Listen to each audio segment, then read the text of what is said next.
Okay. Yep, it's MJ here from Ball And Banter. We've got the England co-manager, the England six-a-side co-manager, Hen. How you You good, yeah? Gaffer! Gaffer here, yeah? So, how you feeling about the World Cup and going into the World Cup? How you feeling? What's the thoughts? How the lads getting into it? Yeah, I'm really looking forward to it. It's our first session when we've cut the squad down to our squad that we are taking to the World Cup. I've been to a World Cup before as a player. 2019? Yep. 2019.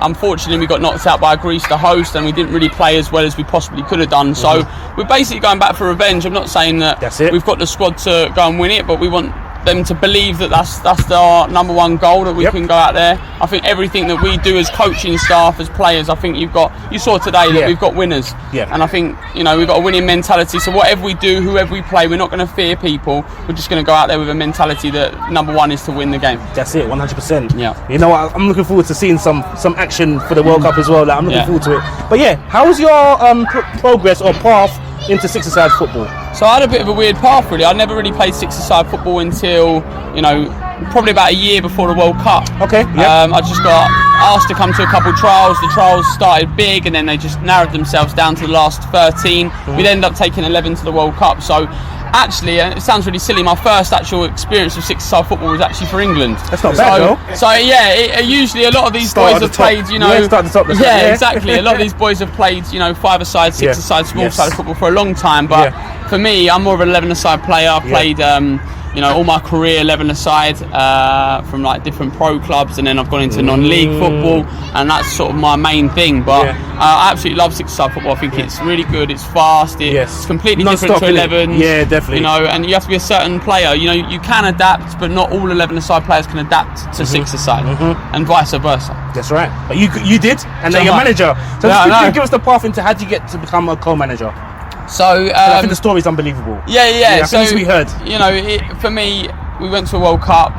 They liked what we were about as a team. To be honest, we had two great managers previously that we looked up to, we respected. We had Kevin James, Jamie Leggett. They brought me into the squad, and I respect them because they gave me an opportunity and a platform to show myself. That's right, yeah. Things weren't quite right behind the scene for whatever reason. We never really got involved in it, and one day we just got a message just to say, "Hi lads, do you fancy taking the team forward?" And with that, usually sometimes there's I'm and ahhing with decisions, but that was a decision we had to take. I'm a coach myself. I'm not just a player. I coach. That's my way of life. That's my company. So for me, I just thought it was a great platform for me to showcase and learn more about the game. But also, I've just felt that me and Arj, we could give the boys everything they possibly could do and give them the best opportunity to progress, and things like the kit, everything's laid out for them, everything's perfect. We treat them a bit like babies to a certain extent. But they're well worth it. They deserve it. They've stuck by us. They've really done tremendously well for us, and hopefully they can continue to show the efforts that they've shown throughout the training sessions that we've had. Fingers crossed. And one last question, and the most important question of the whole interview: can we bring it home? Of course, yeah. It's coming out!